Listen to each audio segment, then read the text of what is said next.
রক্তচোষা ভাইদেরকে বলতে চাই, শ্রমিকদের অধিকার আদায়ের জন্য শ্রমিক সংগঠন সারা বাংলাদেশে আজকে একাত্মতা প্রকাশ করেছে। এই সকল চাঁদাবাজদের বিরুদ্ধে আমাদের রুখে দাঁড়াতে হবে।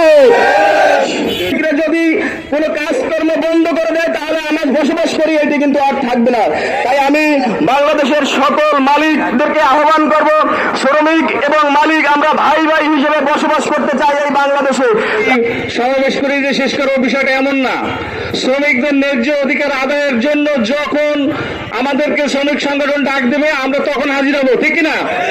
ইনশাআল্লাহ যেভাবে বলেছেন আল কাসিবু হাবিবুল্লাহ, সেভাবে আমরাও চাই শ্রমিক মালিক ভাই ভাই হয়ে আমরা একসাথে এক কাতারে কাজ করতে চাই। এটাই হচ্ছে আমাদের চাওয়া এবং দাবি। পরিবহন সেক্টরে সে আগের মতো ফেসিবাদ ফিরে আসতেছে। আমরা কি এই ফেসিবাদকে আবার প্রশ্রয় দিতে চাই? আমরা আমাদের ফেসিবাদী মন মানসিকতা নিয়ে যদি চলতে চাই তাহলে একদল পালিয়েছে খাবার রেখে দুপুরের। যদি আমরা ফেসিবাদী মনোভাব নিয়ে আমরা আবার চলতে চাই তাহলে দুপুরের খাবার পরনের কাপড় নিয়ে কেউ যাইতে পারবে না ইনশাল্লাহ। তোমরা কেন সংগ্রাম করছো না আল্লাহর পথে? অথচ নির্যাতিত নারী পুরুষ অসহায় মানুষগুলো ফরিয়াদ করছে, হে রব্বুল আলামিন এই জালিম অধ্যুষিত জনপদ থেকে আমাদেরকে পরিত্রাণের জন্য ব্যবস্থা করো, তোমার তরফ থেকে আমাদের জন্য সাহায্য পাঠাও। এই দিনটি পালন করে থাকি। অতীব দুঃখের বিষয় হলো ৩৬ জুলাই আন্দোলনের মধ্য দিয়ে আমরা একটি ফ্যাসিস্ট সরকারকে তাড়িয়েছিলাম। আমরা ভেবেছিলাম শ্রমিকদের ন্যায্য অধিকারগুলো আমরা এখন ফিরে পাবো, কিন্তু আমরা দেখতে পাচ্ছি নতুন রূপে নতুন সাজে ক্যাম্পেস্টান থেকে শুরু করে প্রত্যেকটি সেক্টরে আরো অনেক চাঁদাবাজি এখন বেড়ে গিয়েছে। তার সাক্ষাৎকার যখন আমরা পাই শ্রমিকদের মিডিয়ার মাধ্যমে, আগে যেতে হতো 50 টাকা, এখন নাকি তাদের খরচ বেড়ে গেছে, সে এখন চাই 100 টাকা। আমরা বলতে চাই, রক্তচোষা ভাইদেরকে বলতে চাই, শ্রমিকদের অধিকার আদায়ের জন্য শ্রমিক সংগঠন সারা বাংলাদেশে আজকে একাত্মতা প্রকাশ করেছে। এই সকল চাঁদাবাজদের বিরুদ্ধে আমাদের রুখে দাঁড়াতে হবে।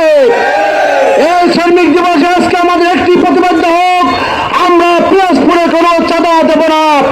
আমি শ্রমিক ভাইদের বলে যাচ্ছি, যদি কেউ আপনার চাঁদা চায় আপনারা আমাদের খবর দিবেন, আমরা তাদেরকে পুলিশে ধরিয়ে তাদেরকে সে শাস্তি ব্যবস্থা করে দেবো।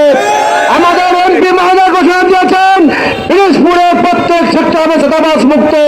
কোনো দোকানে, কোনো রিক্সায়, কোনো বাসে, কোনো সেক্টরে কোনো চাঁদা চলবে না পিরোজপুরে।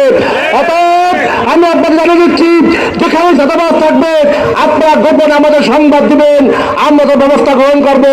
আজকের এই শ্রমিক সমাবেশ সফল হোক, সত্তর হোক, শ্রমিকদের ন্যায্য অধিকারের মধ্য দিয়ে শ্রমিক মালিক ভাই ভাই হয়ে একটি সুন্দর বাংলাদেশ করতে পারি এ আশা করি। আমি রিলিপুরো এই পদসভার এই শ্রমিক দিবস কেন? এই শ্রমিক দিবস হচ্ছে 1986 সালে সে আমেরিকার শিকাগো শহরে সেই শ্রমিকরা আন্দোলন করেছিল। তাদের দাবি ছিল 12 ঘন্টা সময় দেওয়া যাবে না, 8 ঘন্টা করতে হবে। সেই দাবির পরিপ্রেক্ষিতে সেখানে যে গন্ডগোল হয়েছিল, পুলিশের গুলিতে 8 জন শ্রমিক সেদিন মারা গিয়েছিল। সেদিন থেকে শুরু করে এই আন্তর্জাতিক শ্রমিক দিবস 91 সালে বাস্তবায়ন হয়, সে থেকে শুরু করে আজ পর্যন্ত চলছে, কিন্তু তার মজুরি দেওয়া হচ্ছে না। সংগ্রামী বন্ধুরা আমার, আজকের আমাদের আন্দোলন হচ্ছে এই যে সমস্যা রয়েছে, এই সমস্যার কারণে শ্রমিকরা পেটে ভাত পাচ্ছে না আর মালিকরা দিন দিন তারা পিরামিড করছে। আজকের একটি সমাধান, তা হচ্ছে শ্রমনীতি, ইসলামী শ্রমনীতি বাস্তবায়নের মাধ্যমে শ্রমিকদের ন্যায্য অধিকার আদায় করতে হবে। যদি আমরা আদায় না করতে পারি তাহলে ধরবে এই 1 মে আসবে যাবে, আমাদের শ্রমিকদের কোনো ভাগ্যের পরিবর্তন হবে না। এজন্য আমাদের ভাগ্য পরিবর্তন করার জন্য আমাদেরকে সচেষ্ট হতে হবে। লা ইউগাইয়িরু মা বিকাওমিন হাত্তা ইউগাইয়িরু মা বিআনফুসিহিম। আল্লাহ রাব্বুল আলামিন বলেছেন, ওই জাতির ওই কওমের ভাগ্য আমি পরিবর্তন করি না যতক্ষণ পর্যন্ত তারা চেষ্টা না করে তার ভাগ্য পরিবর্তনের জন্য। সংগ্রামী শ্রমিক